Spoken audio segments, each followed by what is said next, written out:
Anal Brats, books 17 through 24. 8-pack. First Time Anal Sex Erotica Collection. Written by Kimmy Welsh. Narrated by Kline. His Secret Stash. Anal Brats 17. First Time Anal Sex Erotica. My friend Shelley was moving house, and being the damn good friend that I am, I decided to call round and see if she needed a hand. She wasn't home, but I did find her father, Mr. Harris. I've long had the hots for him, and he really seems to be struggling on his own, so I offered to help all the same. "You really want to keep these lamps?" I asked, looking at the gaudy stained glass shades. "They're Shelley's grandma's," Mr. Harris said. He shrugged. "My wife likes them." Ugh, no accounting for taste, I guess. I was in curiosity mode. You know when you start tidying your room and find something that distracts you? Well, that was basically every single box that I moved to Mr. Harris's car. He was doing 2 or 3 in the time it took me to do 1, and every time he'd return, I'd have a box open, scouting its contents. "Will you quit it and just move them, Amber?" he growled finally. I always loved to get a reaction out of him. "I'm trying," I lied. "I told my wife we'd be all set when she got back." "You're gonna need to hurry up then, Mr. Harris."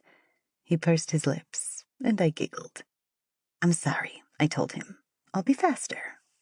He shook his head and grabbed another box from off the counter, walking out of his kitchen and down the hall.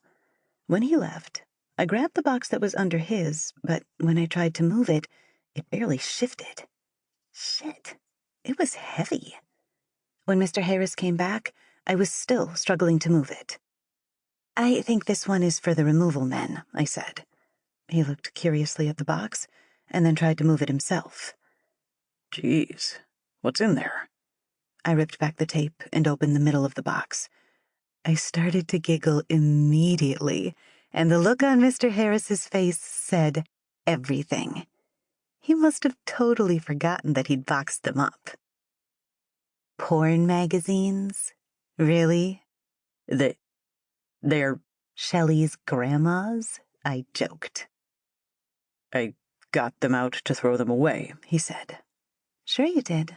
That's why they're nice and boxed and ready to head off to your new house." "Just put them back, will you? I'll move those." "You might put your back out, Mr. Harris. I don't want that. We'll just have to shift them 1 magazine at a time."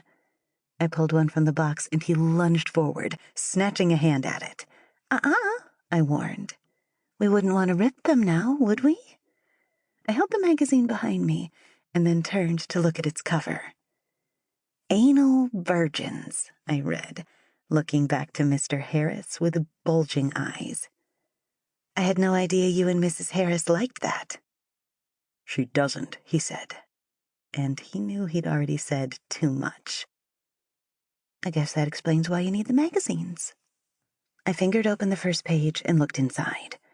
It didn't pull any punches. The first image I saw was of a girl of around 19, my age, with the most ridiculous of open-mouthed expressions. It was easy to see why. Hanging out of her ass was a big, thick, juicy cock, attached to a well-dressed guy that stood behind her. "Ooh, lawyer and client," I cooed, noticing the courtroom backdrop. "What a dynamic." "Will you just put that back and forget you saw it?" he pleaded. "Forget I saw this?" I held the double-page spread up to him. He gulped and turned red. "Come on, Amber. We've got a lot to do." "Sure have," I agreed. "There looks like another 40 pages in here." I turned to the next page to see more of the same, flicking through the magazine and marveling at the host of delicious cocks tucked inside the supposedly virgin assholes. I can tell you that the facial expressions of the women didn't much look like they were virgins. "I thought it'd hurt," I mused. "It depends," he said, but then he realized he'd given too much away. "Come on, let's get back to work." I put the magazine down. "You know all about..." Sample complete. Ready to continue?